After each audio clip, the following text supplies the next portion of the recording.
Ok, aqui é onde a Carla trabalha. Chama Commerce Center. Ela trabalha nesse prédio aí.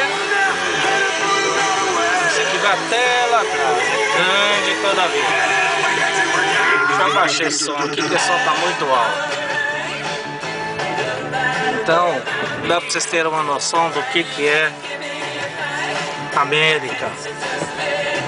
Principalmente quando tá nevando. Eles atravessam vocês, não olha não. Simplesmente se joga na frente do carro, eu sei que se vira. Ok. Aqui eu vou parar aqui perto dessa saída aqui, que é o mais perto para ela sair, e espero ela aqui. E aqui eu espero ela aqui.